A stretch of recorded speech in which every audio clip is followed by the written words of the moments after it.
అందరికీ నమస్తేనుల్లా welcome to MR media Telangana. Right, ఇవాళ ప్రధాన దినపత్రికలలో ఎట్లాంటి వార్తలు వచ్చినాయో చూద్దాం. దానికంటే ముందుగా కొన్ని అంశాలు మనం మాట్లాడుకోవాలి. ఏదైతే భూతల స్వర్గంగా చెప్తారో జమ్మూ కాశ్మీర్ పహల్గామ్లో దాదాపు ఒక 26 మంది మృత్యువాత పడ్డరు.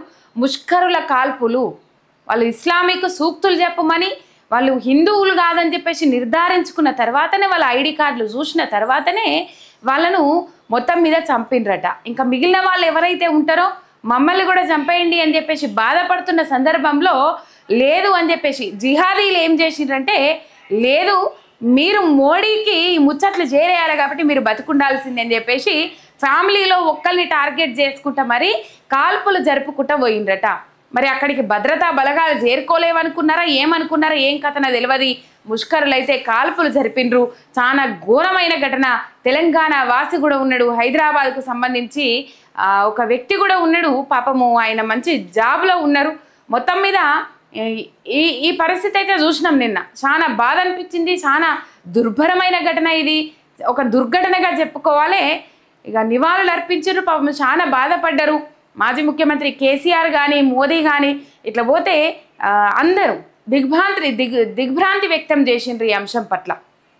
చాలా ఘోరమైన, అంటే సెలవులు వచ్చినాయి, ఆహ్లాదకరమైన వాతావరణంలో కొద్ది రోజులు గడపాలి, భార్యా పిల్లలతో గడపాలి, ఎప్పుడు డ్యూటీలు హడావిడీలు అని చెప్పేసి ఆ భూతల స్వర్గం అని చెప్పబడుతున్న జమ్మూ కాశ్మీర్కు చాలా మంది టూర్కు పోతారు. కొంచెం చల్లగా ఉంటుంది. ఇది ఎండాకాలం, వేసవిలో చాలా మంది పోతారు. దాదాపు ఊటీ లేకపోతే ఇట్లాంటి ప్రాంతాలలో ఎక్కువగా వాళ్ళు టూర్లు వేసుకుంటూ ఉంటారు. ఈ టూర్ల నేపథ్యంలో మొత్తం మీద జమ్మూ కాశ్మీర్ కూడా పోతారు. జమ్మూ కాశ్మీర్లో దీని ఒక భూతల స్వర్గం లాగా చెప్తారు, భూతల స్వర్గం లెక్క చెప్తారు. కానీ పాపం అక్కడ ముష్కరులు దాడి జరిపినరు. ఘోరమైన సంఘటన జరిగింది. చాలా బాధ అనిపించింది. 26 మంది అమాయక జీవులను బలి తీసుకున్నారు. అమాయక ప్రాణాలను పొట్టన పెట్టుకున్నారు ఆ ముష్కరులు. హిందువులే టార్గెట్గా ఇస్లామిక్ సూక్తులు చెప్పాలి. దాన్ని నిరాకరించిన నేపథ్యంలో లేకపోతే వీళ్ళకి సూక్తులు వస్తాయా రావా అని చెప్పేసి నిర్ధారించుకున్న తర్వాత వాళ్ళు ఈ ఘాతుకానికి పాల్పడ్డారట. ఇంత దుర్మార్గమా, ఇంత నీచమా, ఘోరం. చాలా బాధ అనిపించింది. ఒక జంటనైతే ఈ నెల 19వ తారీఖే పెళ్ళయిందట, హనీమూన్కు పోయిండ్రట. కండ్ల ముంగటే భర్తను చంపేసిండ్రు. ఆ భార్య రోదన, అరణ్య రోదన అంటారు కదా, అరణ్యాన్ని మింటింది, ఆకాశాన్ని మిన్నంటింది అని చెప్పుకోవాలి. చాలా మంది చాలా కుటుంబ సభ్యులను కోల్పోయిండ్రు. ఇది కుటుంబంలో ఒక్కరిని టార్గెట్ చేసుకుంటా మిగతా వాళ్ళందరికీ మీ ఏడుపులు మోడీకి వినిపియాలి, మీరు చెప్పాలి కదా అని చెప్పేసి మోడీని మీరు ఎంబటేసుకొని వస్తారు అని చెప్పేసి ఎలా ఇట్లాంటి దాడులు మరి ఇంకా ముందర ఏమన్నా చూడాల్సి వస్తుందా అని చెప్పేసి భయం కావాల్సిన పరిస్థితి, ఘోరమైన పరిస్థితి. రైట్, ఇక నిన్న కేటీఆర్ ప్రెస్ మీట్ పెట్టిండ్రు. ఆ ప్రెస్ మీట్కు సంబంధించిన అంశాలున్నాయి. లగచర్ల ఘటనలో మానవ హక్కుల కమిషన్ ఒక నివేదిక ఇచ్చింది. ఆ నివేదికకు సంబంధించిన అంశాలు ఉన్నాయి. ఇక మరి పోతా ఉంటే రాష్ట్రంలో రైతన్నలు తీవ్రమైన ఇబ్బందులు ఎదుర్కొంటా ఉన్నారు. భారత్ జోడో బృందం కూడా రేవంత్ రెడ్డి సార్కు మొట్టికాయలు వేసిపోయింది. రేవంత్ రెడ్డి సార్ ఇక్కడ లేడు కాబట్టి పిసిసి అధ్యక్షుడు మహేష్ కుమార్ గౌడ్కు మొట్టికాయలు వేసిపోయిందనే ముచ్చట్లు తెర మీదకి వస్తూ ఉన్నాయి. ఎందుకంటే పాలన విధానం ఇదేనా, రైతులకు ఇచ్చిన హామీలు ఏమైనాయి, రైతులకు నెరవేరుస్తామన్న హామీలు ఏమైనాయి అని చెప్పేసి వాళ్ళు ఘోరంగా మొట్టికాయలు వేసిపోయినారు రేవంత్ రెడ్డి సర్కారుకు. ఇక అట్లనే రేవంత్ రెడ్డి ఇక్కడ లేరు కాబట్టి పిసిసి అధ్యక్షుడు మహేష్ కుమార్ గౌడ్ గారికి మొట్టికాయలు వేసిపోయారట. మరి ఇవాళ ప్రధాన దినపత్రికలలో ఎట్లాంటి వార్తలు వచ్చినాయి చూసినట్లయితే, ఇవాళ ప్రధానంగా మనం ఏ పేపర్ చూసుకున్నా ఇలా జమ్మూ కాశ్మీర్లో జరిగిన దాడుల గురించే మనకు ప్రధానంగా కనబడతాయి. ఎందుకంటే ఇది ఒక దారుణమైన వార్త కాబట్టి మనకి ఇక్కడ ప్రధానంగా ఎక్కడ చూసినా, ఏ పత్రికలో చూసినా, ఏ ప్రధాన దినపత్రికలలో చూసినా ఇదే కనబడుతుంది. జమ్మూ కాశ్మీర్లో దాడులు ఏవైతే ఉన్నాయో, ముష్కరుల దాడులకు సంబంధించిన వార్తలే ఇక్కడ కనబడతాయి. ఇక ఇలా మెయిన్ పేజీలు ఇగినట్టు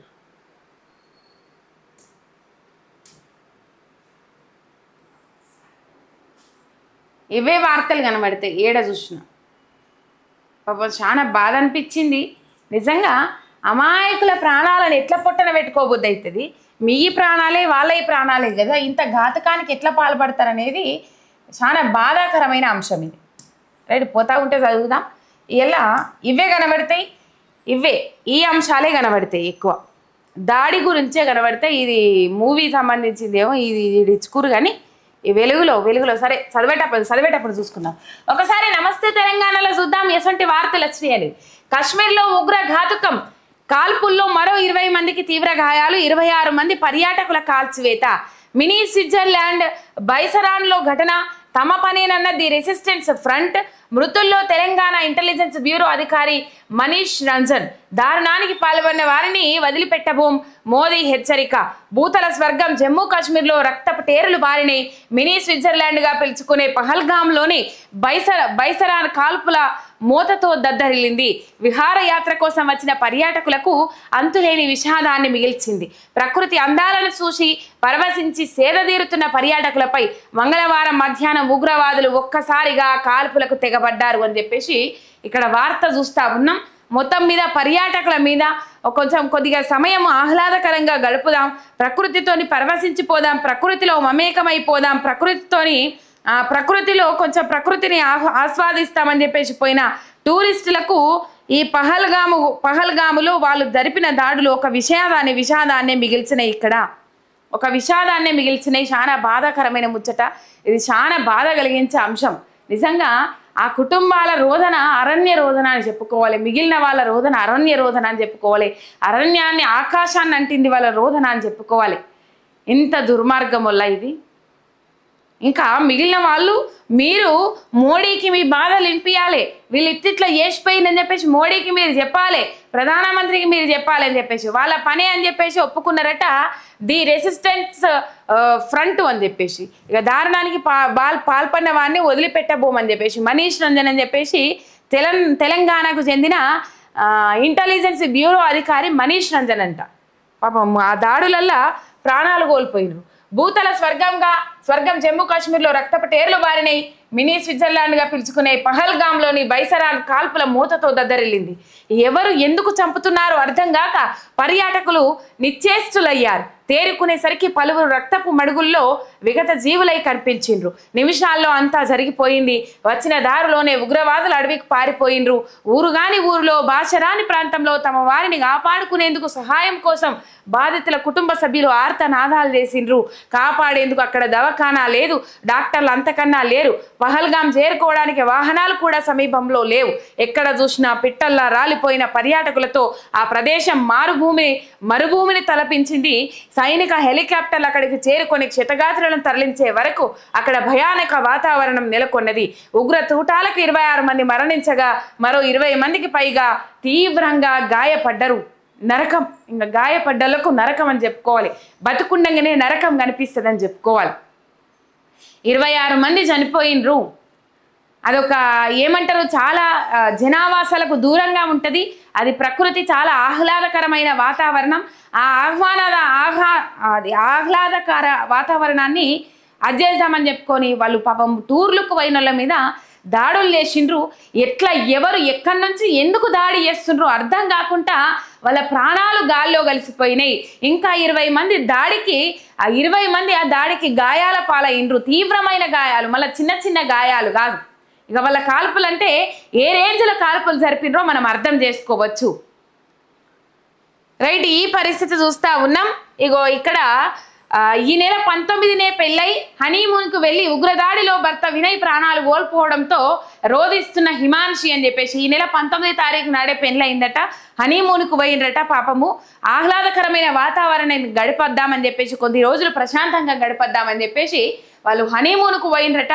పాపము ఆ భర్త మీద కాల్పులు జరిపిండ్రు. భార్య ముంగట్నే ఆ భర్త ప్రాణాలు కోల్పోయిండ్రు. నవవధువులు, నవ పెళ్లి జంట, అది కొత్త పెళ్లి జంట. చాలా బాధాకరం. 26 మంది ప్రాణాలు కోల్పోయిందంటే ఏందన్నట్టు, వాళ్ళు ఏం చేసిండ్రు, ఏం కథ అనేది ఇక్కడ మనకు కనబడతా ఉన్నది. ప్రధానంగా ఈ అంశం చూడొచ్చు మనం. పాపము నేల కొరిగిపోయిండ్రు. రైట్, ఒకసారి కొన్ని అంశాలు డీటెయిల్డ్గా చదువుకునే ప్రయత్నం చేద్దాం. 6లో ఇచ్చిండ్రు వివరాలన్నీ. రైట్, సుమారు 26 మంది మృతి, మరో 20 మందికి గాయాలు. మృతుల్లో తెలంగాణ ఐబీ అధికారి మనీష్ రంజన్. పహల్గాం సమీపంలో ఘటన, తమ పనేనన్న ది రెసిస్టెన్స్ ఫ్రంట్. దారుణానికి పాల్పడిన వారిని వదిలిపెట్టబోం, ప్రధానమంత్రి నరేంద్ర మోడీ. జమ్మూ కాశ్మీర్ మళ్లీ నెత్తరోడింది. ఉగ్రవాదులు మరోసారి పేట్రేగిపోయిండ్రు. అనంతనాగ్ జిల్లా పహల్గాం పట్టణం సమీపంలో మంగళవారం మధ్యాహ్నం పర్యాటకులే లక్ష్యంగా దాడికి తెగబడ్డారు. మొత్తం మీద మినీ స్విట్జర్లాండ్ గా పేరొందిన బైసరన్ ప్రాంతంలో విహారయాత్రకు వచ్చిన వారిపై విచక్షణారహితంగా కాల్పులకు తెగబడ్డరు. ఈ అమానవీయ ఘటనలో 26 మంది ప్రాణాలు కోల్పోగా మరో 20 మంది తీవ్రంగా గాయపడ్డరు. మృతుల్లో తెలంగాణ ఇంటెలిజెన్స్ బ్యూరో అధికారి మనీష్ రంజన్, 2 విదేశీయులు కూడా ఉన్నారు. దాడికి తామే పాల్పడినట్టు ఉగ్ర సంస్థ ది రెసిస్టెన్స్ ఫ్రంట్ ప్రకటించింది. విచక్షణారహితంగా కాల్పులు ఇంకా ప్రకటించిందంట. ఎందుకు ఈ కాల్పులు చేయాల్సిన అవసరం ఏమున్నది? ఎందుకు కాల్పులు జరిపినరు? ఉన్నట్టుండి ఉగ్రదాడులు చేయాల్సిన అవసరం ఏర్పడ్డది? ఏమనుకుంటున్నారు మీరు? శాంతియుతంగా కొనసాగాల్సిన, శాంతియుతంగా ముంగడికి పోవాల్సిన అవసరం ఉండాల్సిన అవసరం ఉన్నది. ఇలా మేమే మా పని అని చెప్పేసి ఒప్పుకున్నారట. అసలు కారణాలేంది? దాడులు జరపడానికి గల కారణాలేంది? మోడీ మీద విద్వేషంతోనే కాల్పులు జరిపినామనే ముచ్చట చెప్తా ఉన్నారట. తెర మీదకి వస్తూ ఉన్నాయి. ఇంకా మోడీని వెనకేసుకొస్తారు, మోడీని పొగుడతారు కదా, మీరు మోడీ పాట పాడతారు కదా, మోడీ నామ జపం చేస్తారు కదా అని చెప్పేసి అనుకుంటా మరి కాల్పులు జరిపినరట.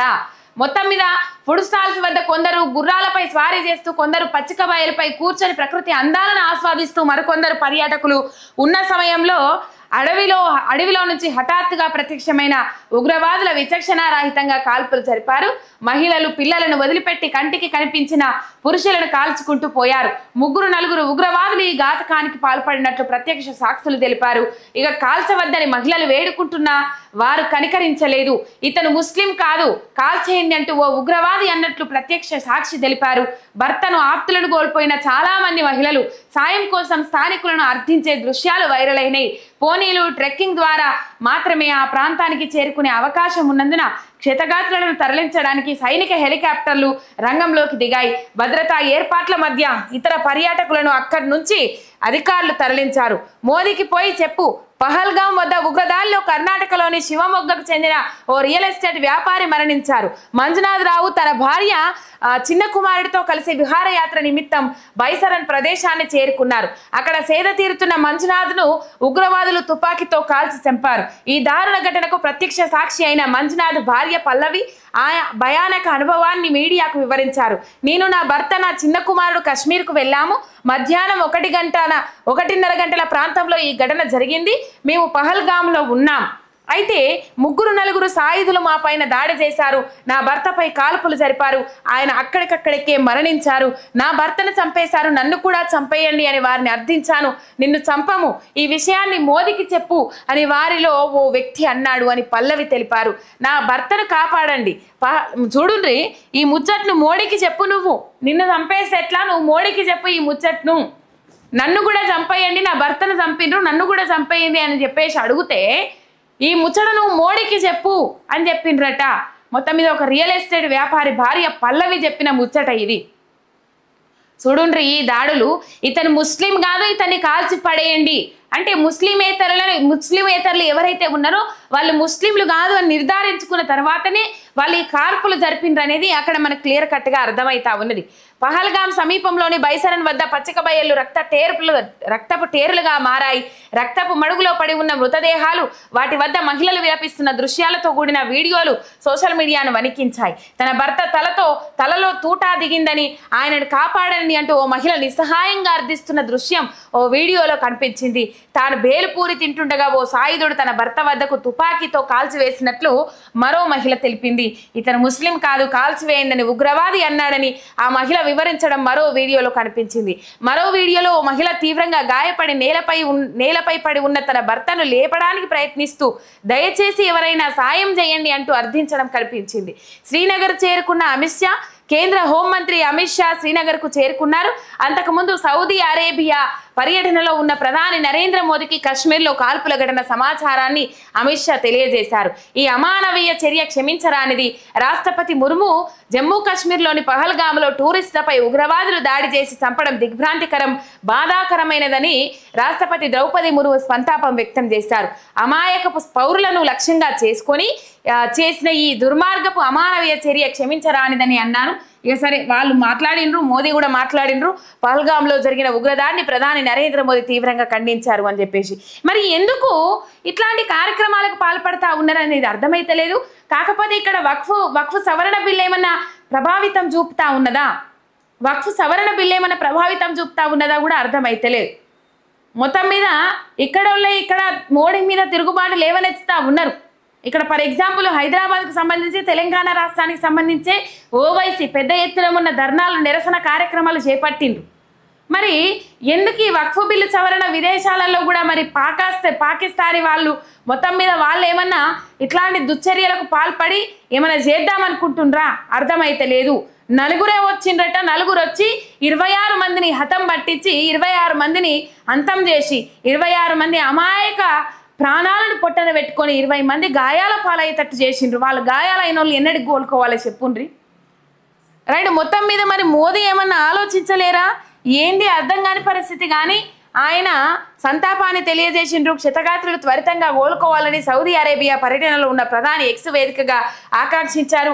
బాధితులకు అన్ని విధాలుగా సహాయం అందజేయడం జరుగుతోందని, ఈ దారుణానికి ఒడిగట్టిన వారిని వదిలిపెట్టబోమని ఆయన హెచ్చరించారు. వారి దుష్ట పన్నాగం ఎన్నటికీ నెరవేరదని, ఉగ్రవాదంపై తాము సాగిస్తున్న పోరాటం మరింత శక్తితో సాగుతుందని ఆయన తెలిపారు. మీరు ఇంకా మరింత శక్తివంతంగా వాళ్ళకు వ్యతిరేకంగా ముంగడికి పోతే ఇట్లాంటి దాడులకు వాళ్ళు ఇంకా తెగబడతా ఉంటారు. అట్లానే వదిలిపెట్టుడు అట్లా ఇట్లా అని కాదు, కానీ శాంతియుతంగా సామరస్యంగా ముంగడికి పోతే మంచిగా ఉంటుంది.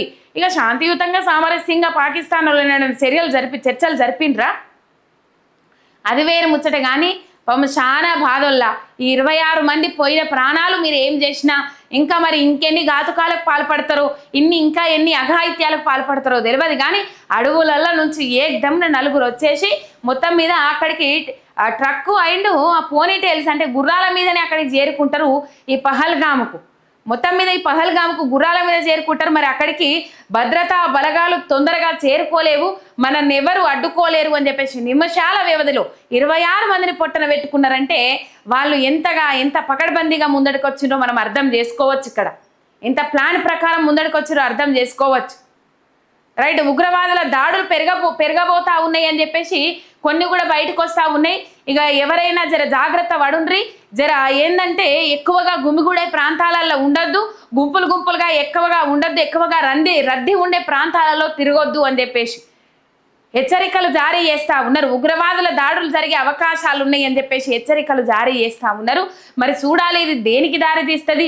చిలికి గాలి వానవుతుంది, ఇంకా ఉగ్రవాదుల దాడులు పెరగనున్నాయా, ఏమైతుంది దేశంలో అనేది మనకు తెలుస్తలేదు. మొత్తం మీద వీటి మీద చర్యలు తీసుకోవాల్సిన అవసరం ఉన్నది. ఎంబటే రక్షణ శాఖ ఏమంటారు జాగ్రత్తలు వహించాల్సిన అవసరం ఉన్నది. కట్టుదిట్టమైన భద్రతను ఏర్పాటు చేయాల్సిన అవసరం ఉన్నది.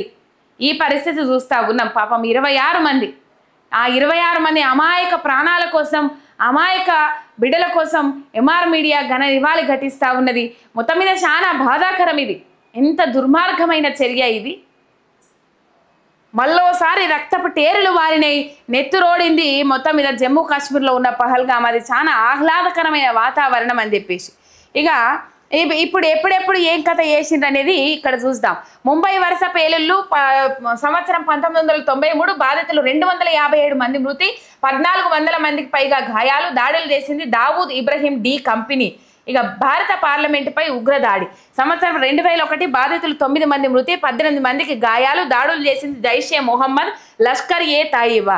ఈ అక్షరధామ ఆలయంపై దాడి గుజరాత్ సంవత్సరము 2002 బాధితులు 33 మంది మృతి, 80 మందికి పైగా గాయాలు, దాడులు చేసింది లష్కర్ ఏ తాయిబా. ఇక ఢిల్లీ సీరియల్ బాంబు దాడులు సంవత్సరం 2005 బాధితులు 62 మంది మృతి, 210 మందికి పైగా గాయాలు, దాడులు చేసింది లష్కర్ ఏ తాయిబా. మొత్తం మీద వీళ్ళే ఇక మరి దాడులు చేసుకుంటూ పోయిండ్రు. అంటే అన్ని రోజులు ఇక్కడ నుంచి దాదాపు 2001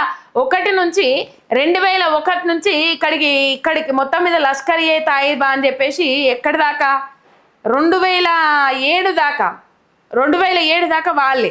ఇక ముంబై ట్రైన్ బాంబు బ్లాస్ట్ 2006 209 మంది మృతి, 714 మందికి పైగా గాయాలు, Lashkar e Taiba students Islamic movement of India. ఇక గోకుల్ చాట్ బ్లాస్ట్ హైదరాబాద్ 2007 బాధితులు 32 మంది మృతి, 47 మందికి గాయాలు అని చెప్పేసి దాడులు చేసింది ఇండియన్ ముజాహిదీన్ అని చెప్పేసి. లుంబిని పార్క్ బ్లాస్ట్ హైదరాబాద్ సంవత్సరం 2007 బాధితులు 10 మంది మృతి, 50 మందికి పైగా గాయాలు, దాడులు చేసింది ఇండియన్ ముజాహిదీన్. ఇక ముంబై ఉగ్రదాడులు సంవత్సరం 2008 బాధితులు 173 మంది మృతి, 300 మందికి పైగా గాయాలు, దాడులు చేసింది లష్కర్ ఏ తాయిబా. మళ్ళీ ఇక్కడ 2007లో క్లోజ్ అయిందంటే 2006లో క్లోజ్ అయిందంటే మళ్ళా 2013 దాకా కూడా వాళ్ళు మళ్ళీ దాడులు చేసుకుంటారు. 2008 దాకా కూడా దాడులు చేసుకుంటారు. ఇక దిల్సుఖ్ నగర్ బ్లాస్ట్ హైదరాబాద్ 2013 17 మంది మృతి, 126 మందికి పైగా గాయాలు. దాడులు చేసింది ఇండియన్ జాహిదన్ అని చెప్పేసి ఇక్కడ మొన్న ఉరిశిక్ష విధించిండ్రు. మొత్తం మీద 5గురు. ప్రధాన నిందితుడు ఈ దిల్సుఖ్ నగర్కి సంబంధించిన ప్రధాన నిందితుడు ఇంకా పరారీలోనే ఉన్నాడు. మొత్తం మీద ఇవి దాడులు, ఉగ్ర దాడులు. ఇక లేటెస్ట్గా ఇప్పుడు ఇక్కడ జరిగింది దాడి చూడుండ్రి.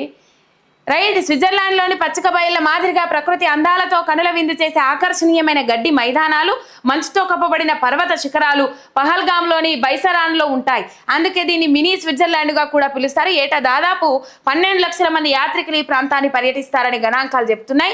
ఈ పర్యాటక ప్రాంతానికి గుర్రాలు కాలినడకన మాత్రమే చేరుకోగలరు అని చెప్పేసి, నడక మార్గంలో లేకపోతే గుర్రాలతోనే పోవాలి, ఇంకా వేరే సౌకర్యాలు ఏముండయి. అందుకనే వాళ్ళు ఆ ప్రాంతాన్ని ఎంచుకున్నట్టున్నారు.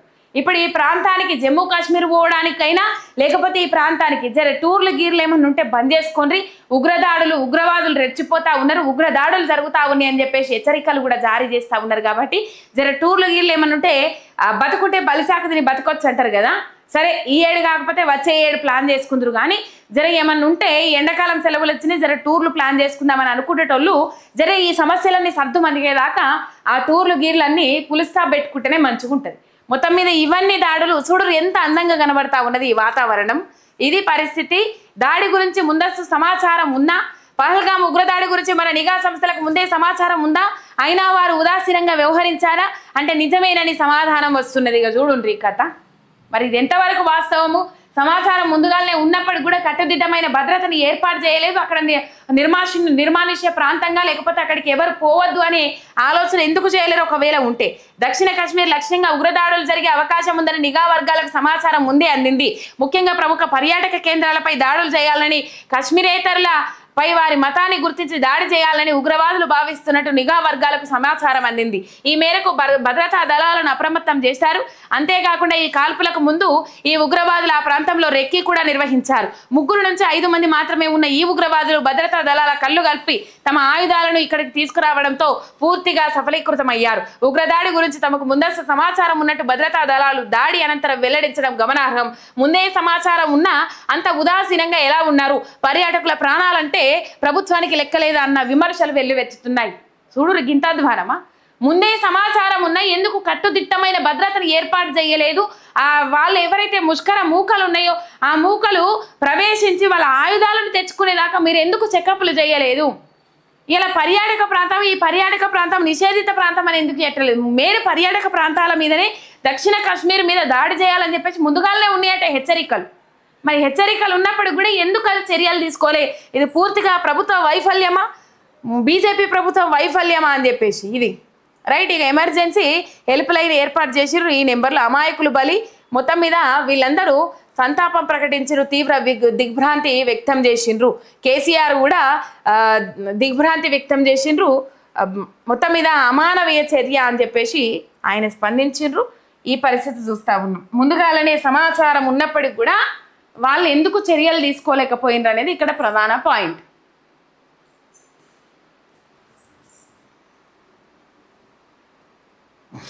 రైట్, అది ఉగ్రవాదులకు సంబంధించిన దాడి. Page first.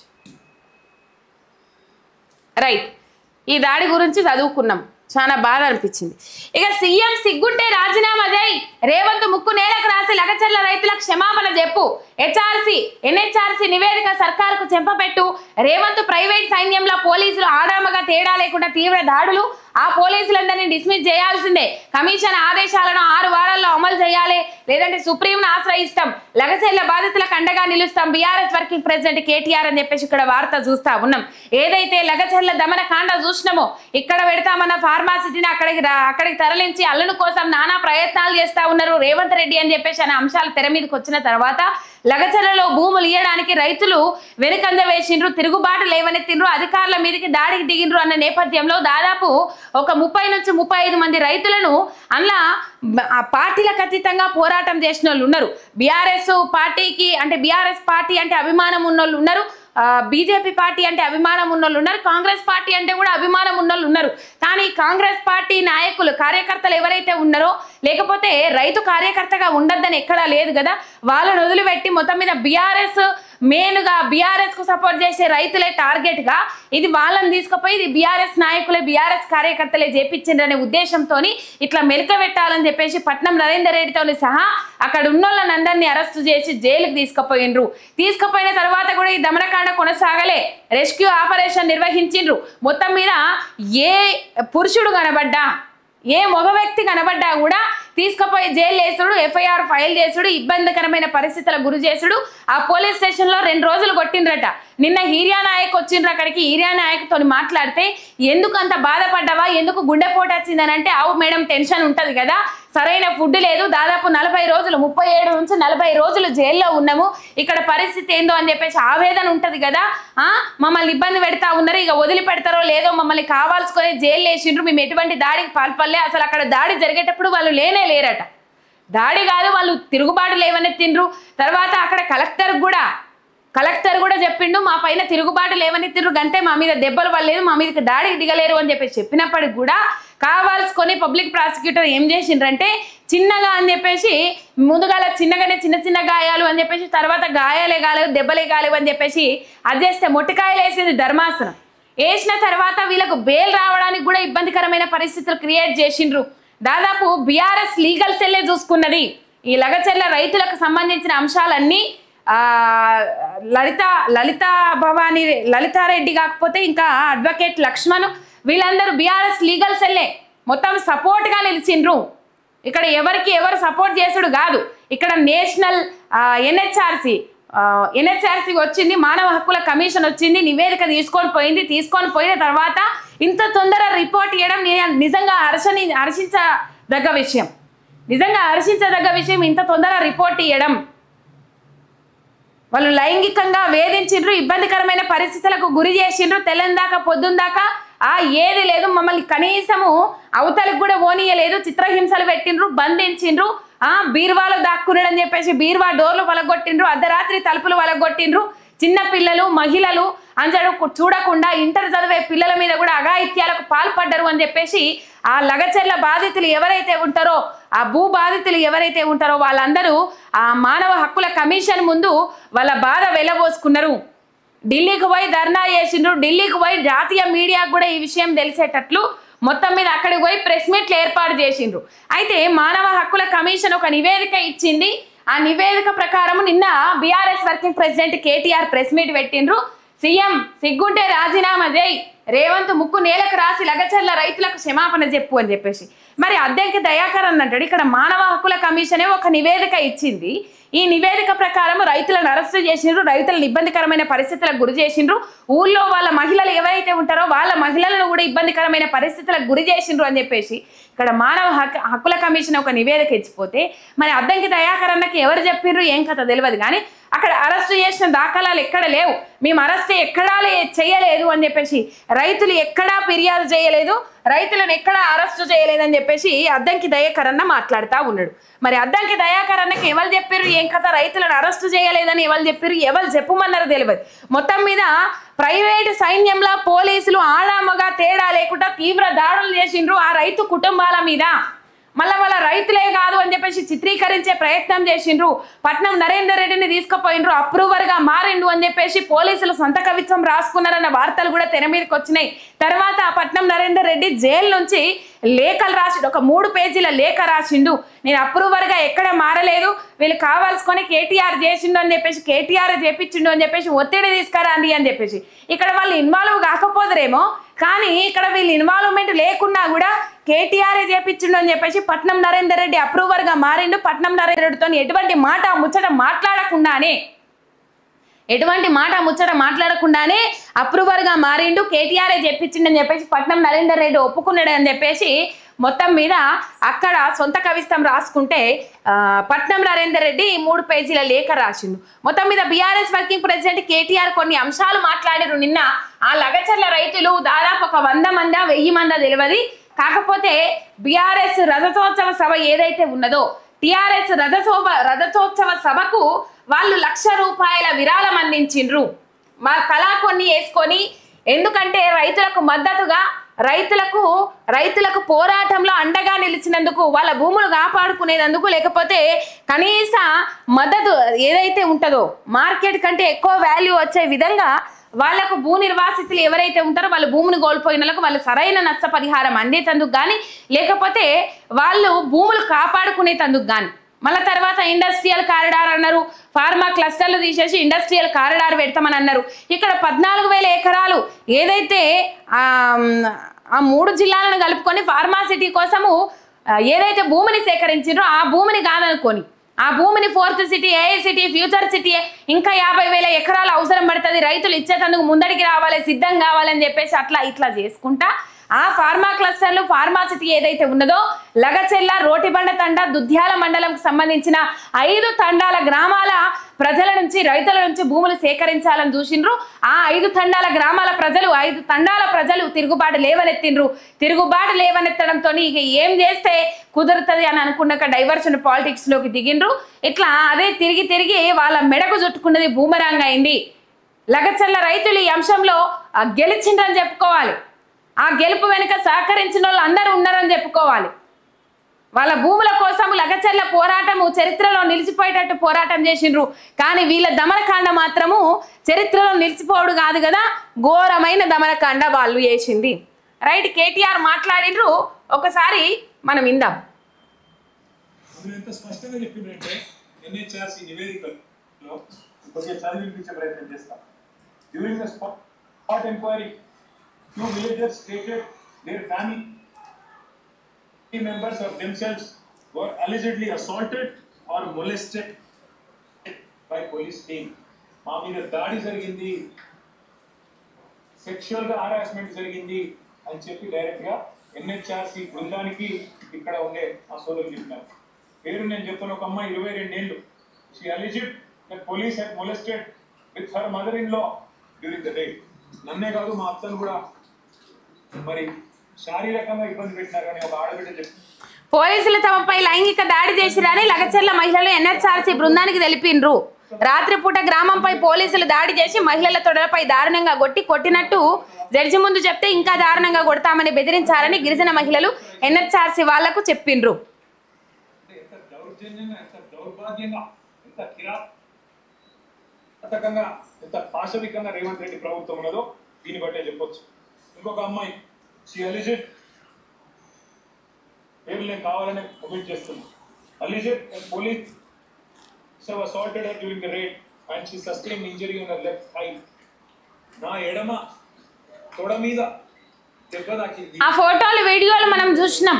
అప్పుడు కమిలిపోయేటట్టు వాతాలు వచ్చేటట్టు పోలీసులు కొట్టిన వీడియోలు మనం చూసినాం. Arrested at night were beaten up at the police station Parigi and were also threatened not to speak about the meeting in front of the estate.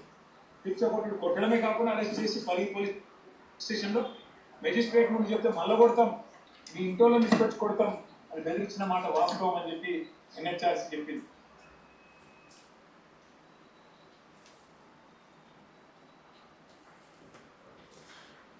అందులో ఎంత స్పష్టంగా చెప్పిందంటే NHRC నివేదికలో కొంచెం చదివి మొత్తం మీద తీవ్రమైన పరిస్థితులకు గురి చేసిండ్రు, ఇబ్బందికరమైన పరిస్థితులకు గురి చేసిండ్రు అని చెప్పేసి ఆ NHRC రిపోర్ట్ ఏదైతే ఉన్నదో ఆ లగచెల్ల రైతులు కానీ మహిళలు కానీ మా మీద అఘాయిత్యాలకు పాల్పడ్డారు, మమ్మల్ని ఇబ్బందికరమైన పరిస్థితులకు గురి చేసిండ్రు అని చెప్పేసి వాళ్ళు బాధపడ్డారు. ఆ బాధపడ్డదాన్ని పరిగణలోకి తీసుకునే NHRC మానవ హక్కుల కమిషను వాళ్ళకు మద్దతుగా నిలిచింది, ఒక రిపోర్ట్ తయారు చేసింది. ఆ పోలీసులు ఎవరైతే ఉన్నారో వాళ్ళు ప్రైవేటు యాజమాన్యం లెక్క మారిపోయి, ప్రైవేటు ఏజెన్సీ లాగా మారిపోయి, రేవంత్ రెడ్డి సర్కారుకు తొత్తుల్లాగా మారిపోయి ఆ మహిళల మీద దాష్టికానికి పాల్పడ్డారు, ఆ మహిళలను ఇబ్బందికరమైన పరిస్థితులకు గురి చేసిండ్రు. అన్నలు మీ ఇంట్లో లేరా, తాగచ్చి అబ్యూజ్ చేసిండ్రా, తాగచ్చి ఇబ్బందికరమైన పరిస్థితులకు గురి చేసిండ్రట. అక్కడికి పోయిన పోలీసులు కొంతమంది వేరే యూనిఫామ్ లో కాకుండా సివిల్ డ్రెస్ లో వచ్చి ఇబ్బందికరమైన, మరి వాళ్ళు పోలీసులా లేకపోతే వీళ్ళు ప్రైవేటు గుండాలా తొత్తులా అర్థం కాని పరిస్థితి. ఎవరైతే వాళ్ళు పోలీసులు ఉన్నారో ఆ పోలీసులను 6 వారాల్లోపు వాళ్ళ మీద మీరు చర్యలు తీసుకోవాలి, లేకపోతే బాగుండదు అని చెప్పేసి మానవ హక్కుల కమిషన్ ఒక నివేదికనైతే ఇచ్చింది. ఇది బీఆర్ఎస్ వర్కింగ్ ప్రెసిడెంట్ కేటీఆర్ మాట్లాడిన మాటలు. ఈ అంశాలు మనం చూస్తా ఉన్నాం. జరిగిన భూసేకరణ కూడా పద్ధతిలో చేసినారని చెప్పి ఎన్హెచ్ఆర్సీ చెప్పింది. చట్ట ప్రకారం కాకుండా పోలీసుల దౌర్జన్యంతో, మానవ హక్కుల ఉల్లంఘనతో ఈ భూసేకరణ జరిగిందని చెప్తా ఉన్నారు. అందుకే నేను డిమాండ్ చేస్తా ఉన్నా, మీరు కనుక భూసేకరణ రద్దు చేయకపోతే మాకు సమాచారం ఉంది, హైకోర్టులో స్టే ఉన్నప్పటికీ మీరు చాటుమాటు చేసుకుంటూ పోతా ఉన్నాం. ఖచ్చితంగా అది కూడా బయటకు వస్తుంది. తప్పకుండా మళ్ళొకసారి కోర్టు ద్వారా కాంటెంప్ట్ కూడా మీరు ఎదుర్కొంటారు. ఇది చట్టవిరుద్ధంగా జరుగుతున్న భూసేకరణ మీరు ఆపకపోతే మాత్రము ఇప్పుడు దీన్ని మళ్ళీ కొంతమంది కాళేశ్వరం కోసం మీరు భూములు సేకరించలేదా, కాళేశ్వరం కోసం మీరు అది చేయలేదా, కాళేశ్వరం కోసం మీరు అడవులు తొలగించలేదా అని చెప్పేసి మళ్ళీ కొంతమంది మలిసి తిప్పే ప్రయత్నం చేస్తూ ఉన్నారు. ప్రైవేటు యాజమాన్యాలకు అప్పచెప్పుకొని ప్రైవేటు యాజమాన్యాల కోసం పైసల కోసం ప్రైవేటు యాజమాన్యాలు ఇచ్చే పైసల కక్కుర్తి పడి భూములు అమ్ముకొని భూములు కుదబెట్టి అది చేసే దానికును తెలంగాణ రాష్ట్రానికి కల్పతరువుగా, ఎడారిగా ఉన్న తెలంగాణ రాష్ట్రానికి కల్పతరువుగా మారిన కాళేశ్వరం ప్రాజెక్టు కోసం భూములు సేకరించిన దానికి తేడా ఉన్నదా లేదా? తెలంగాణ సమాజం ఇలా ఆలోచించాలి. సరే, భూములు కోల్పోవడు అది రైతు బాధనే, రైతు వేదననే, వాళ్ళ త్యాగం ఎన్నటికీ మరవలేదు. ఎందుకంటే ఒకరి జీవితాలు బాగుపడడం కోసం రైతన్న భూమిని త్యాగం చేస్తా ఉన్నాడు. ఆ భూమిని వాళ్ళు పైసలతో వెలగట్టలేం. ఎందుకు వెలగట్టలేము? వాళ్ళ జీవన అవసరాల కోసమే దాన్ని వెలగట్టుడు తప్ప భూమిని పైసలకు ఎందుకు వెలగట్టలేమనంటే అది వాళ్ళకు కన్న తల్లి లాంటిది. ముత్తాతల నుంచి సాగు చేసుకున్న భూములు అవి. ఎప్పటికైనా వాళ్ళు భూములు ఇస్తే కనుక వాళ్ళు త్యాగం చేసినట్లే. కానీ ఇక్కడ ప్రైవేట్ సంస్థల కోసం కానీ, లేకపోతే వాళ్ళ అల్లుళ్ళ కోసం కానీ, వాళ్ళ కుటుంబ సభ్యుల కోసం కానీ, ఇప్పుడు కాళేశ్వరం ప్రాజెక్ట్ ఏమో తెలంగాణ ప్రాంతం కోసం, ఎడారిలాగా ఉన్న తెలంగాణ ప్రాంతం కోసం కాళేశ్వరం ప్రాజెక్టు, మళ్ళీ దానికి దీనికి లింక్ పెట్టి దానికి దీనికి ముడిపెట్టి కొంతమంది ముచ్చట్లు చెప్తా ఉన్నారు. ఈ ముచ్చట చూస్తే గమ్మ కనిపిస్తా ఉన్నది నాకు. రైట్, మొత్తం మీద ఈ అంశాలు మాట్లాడిండ్రు BRS working president KTR.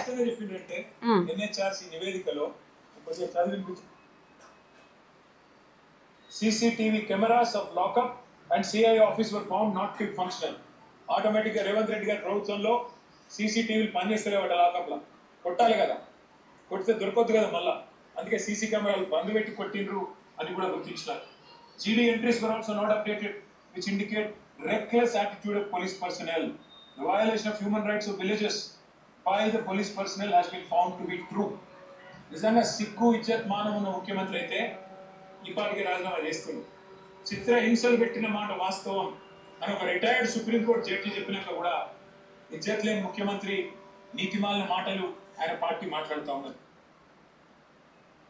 Right, మొత్తం మీద రాజీనామా చేయి, సిగ్గుంటే రాజీనామా చేయి ముఖ్యమంత్రి రేవంత్ రెడ్డి గారు అని చెప్పేసి బీఆర్ఎస్ వర్కింగ్ ప్రెసిడెంట్ మండిపడ్డారు.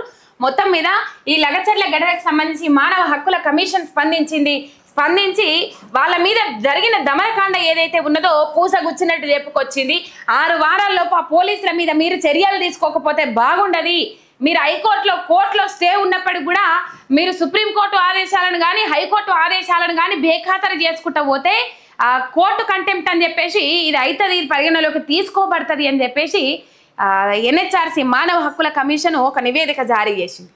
ఇక వడ్ల కుప్పపైనే రాలిన రైతన్న, కళ్ళంలో ధాన్యం ఆరబోసి వడదెబ్బతో రైతు వెంకన్న మృతి, మహబూబాబాద్ జిల్లా మదనతుర్తిలో విషాదం అని చెప్పేసి ఇక్కడ వార్త. నిజంగా రైతు ఎండనడు వాననడు అన్నిటికీ ఓర్చుకుంటాడు. ఇలా రైతు బతుకు బాగులేదంటే చాలా బాధ అనిపిస్తూ ఉన్నది. సరే, వడదెబ్బ దాకి ఈ రైతన్న జీవిడిచిండు, కానీ ఎంతో మంది వాళ్ళ జీవితాలు శిథిలమైపోతా ఉన్నాయి, వాళ్ళ జీవితాలు ఛిద్రమైపోతా ఉన్నాయి అని చెప్పేసి అప్పుల బాధ కొంతమంది, పంట ఎండిపోయి కొంతమంది, పంట దిగుబడి రాక కొంతమంది ఇట్లా ఆవేదన వ్యక్తం చేసి చాలా ఇబ్బందికరమైన పరిస్థితులు ఎదుర్కొంటూ తనువు జాలిస్తున్నారు రైతన్నలు. మొత్తం మీద ఎండదెబ్బ దాకి జీవిడిచిండు. ఇక ధాన్యం కొనేటప్పుడు వడ్ల కొనుగోలులో కాంగ్రెస్ సర్కారు తీవ్ర నిర్లక్ష్యంపై కన్నెర చేసిన అన్నదాతలు, కడుపు మండి రోడ్డెక్కిన రైతులు, పలు జిల్లాల్లో మిన్నంటిన ఆందోళనలు. సూర్యాపేట జిల్లా గుర్రంతండ, సిరిసిల్ల జిల్లా గంభీరావుపేటలో రాస్తారోకో, నిజామాబాద్ జిల్లా కోటగిరి తహసీల్ ఆఫీస్ ఎదుట ఎత్తుండ రైతుల ధర్నా. వడ్లకు నిప్పు, ధాన్యం బస్తాలు రోడ్డుపై పడేసి నిరసన. ధాన్యం గునకుట్టే రోడ్లపైనే టెంట్లు వేస్తామని హెచ్చరిక. ఏడ ఉన్నారు మంత్రివర్యులు, ఏడ ఉన్నారు? ఇవి చూస్తాన్రా మీరు? ఇవి కనబడుతున్నాయా మీకు? ఇంతవరకు ఆగ్రోస్లో ఏదో గూడు పుటానే నడుస్తా ఉన్నది. ఇంతవరకు గోనె సంచులకు టెండర్లు విలువలేదట, కాంతాలకు టెండర్లు విలువలేదట. ఒకవేళ టెండర్లు పిలిచినా కూడా అవి వాళ్ళ దాకా పోలేదట. ప్రైవేటు కాంట్రాక్టర్లకు అప్పజెప్పే ప్రయత్నం నడుస్తా ఉన్నదట. 40-50 రోజులైనా నిజంగా కొంతమంది రైతులైతే కొంచెం పచ్చిగుండంగానే కోసుకున్నారు. ఎందుకు కోసుకున్నారు తెలుసా? నొల్ల వడగండ్ల వానలు వస్తున్నాయి. ఆ కోసిన తర్వాత ఎండకు ఎండబెట్టుకుంటే బాగానే ఉంటుంది కదా అని చెప్పేసి వడగండ్ల వానలు పడతా ఉన్నాయి. ఈయన్ని మెతుకులు కానకుండా పోతాం, ఈయన్ని గుక్కడి గింజలు రాకుండా పోతాయి. ఈడికే కష్టపడి అప్పో సప్పో చేసి ఇలా పంట వేసుకున్నాము. ఇబ్బందికరమైన పరిస్థితులలో కూడా పంట ముంగడి కొనసాగించినము. రైతు భరోసా రాకపాయే, రైతు రుణమాఫీ అయిన రైతు కాయే, కాని రైతు గాకపాయే. రైతు భరోసా ఇగిత్తరా అగిత్తరా అని చెప్పేసి ఎదురు చూసి రైతన్నలు ఎవరికి చెయ్యి దాపాలనో అర్థం కాక ఇలా ఉన్న బంగారం కొద్దో గొప్ప బంగారం కుదబెట్టుకొని అప్పు తెచ్చుకొని ఇలా పంట వేసుకుంటే ఆ పంటకు టయానికి నీళ్ళు ఇవ్వకపోతే ఆ నీళ్ళు అందిన కాడనల్లా పంటలు కోసుకొని వాళ్ళ కళ్ళల్లో కోసుకుంటే 45 రోజులైనా పంటకు కాంటా పెడతలేరట, కొనుగోలు చేస్తలేరట. 45 రోజుల నుంచి తేమ శాతం తగ్గలేదా?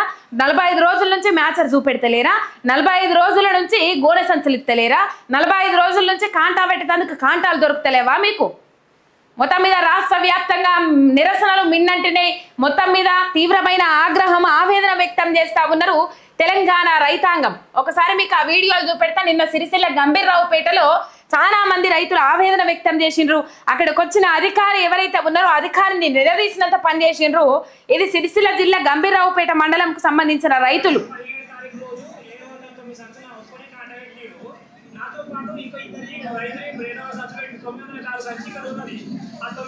సంచికి బాధ్యత వహించేది ఎవరు? వాళ్ళు రేట్ల సైతం ఎవరు భరించాలి? నా ఒక్కరి కడుపు నొప్పి గింతరాలు ఉంటే మిగతా రైతులు ఎట్లా? చెరువు పడుతున్న సంచులు వర్షం పడితే పడిచిన నా ధాన్యం అంటే ఎవరు కొంటారు? పోలీసులు మాకు సంబంధం లేదంటే లాస్ట్కి నా పేరు మీద 10 సంచులు కడిగేస్తాను. ఎవరు భరించాలి? 10 సంచులు అంటే 5 క్వింటాల రూపాయలు, 5 క్వింటాలు అంటే 25 రూపాయలు. ఆ రోడ్డు వాటిని భరించాలి.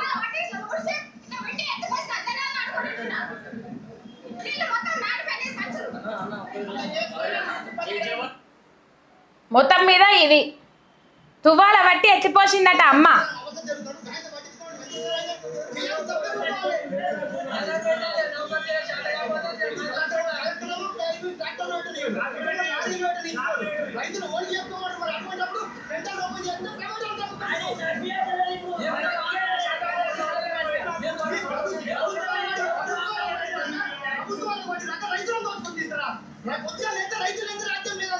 రైతులు దోసుకొని ఇంత ఎందుకు తింటారు? మరి ఉంచాను తర్వాత చాటి జోడి చూసుకోండి. బాధ మాకు పిల్లల పిల్లలు లేరా? మేము నౌకరు మీరేదో మేము కూడా నౌకరు చేసుకోవచ్చు. మేము 10 మందికి అన్నం పెడతాము. మా బాధ అర్థం చేసుకోవచ్చు. జనందరూ అన్న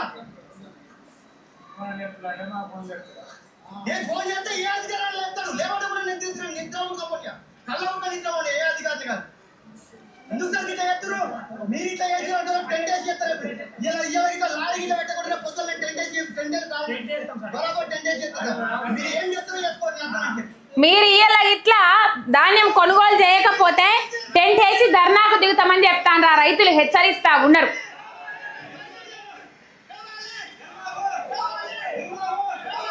ఏమో ఈ రైతుల ఆవేదన పట్టించుకునేటోళ్ళు లేరు, రైతుల బాధను వినేటోళ్ళు లేరు.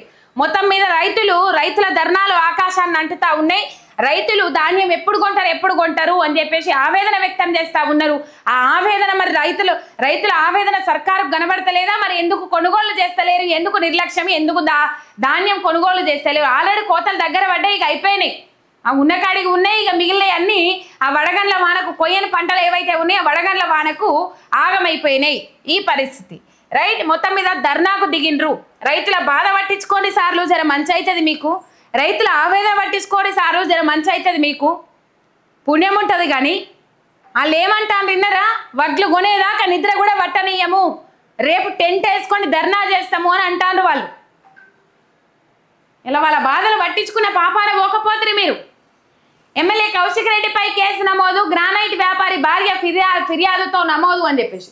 బీఆర్ఎస్ మాజీ ఎమ్మెల్యే చెన్నమనేనిపై సిఐడి కేసు అని చెప్పేసి ఇక్కడ వార్త. ఇక బండెనక బండి గట్టి అని చెప్పేసి రజతోత్సవ జాతర మేడారాన్ని తలపించేలా ఏర్పాట్లు. అందరి చూపు బీఆర్ఎస్ సభపైనే.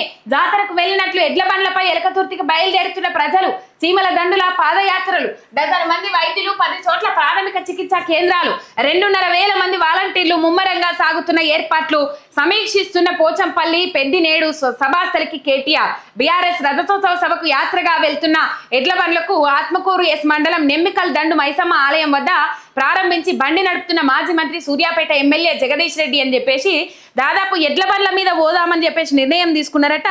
ఎడ్ల బండ్ల మీద బండెనక బండి కట్టి 16 బండ్లు కట్టి అన్నట్లు మొత్తం మీద 16 బండ్లు కాదు, కొన్ని వేలాది బండ్లుగా కేసీఆర్ బీఆర్ఎస్ రజతోత్సవ సభకు తరలిపోదామన్నట్లుగా వాళ్ళు ఈ సభకు పెద్ద ఎత్తున అయితే ఏర్పాట్లు జరుగుతూ ఉన్నాయి.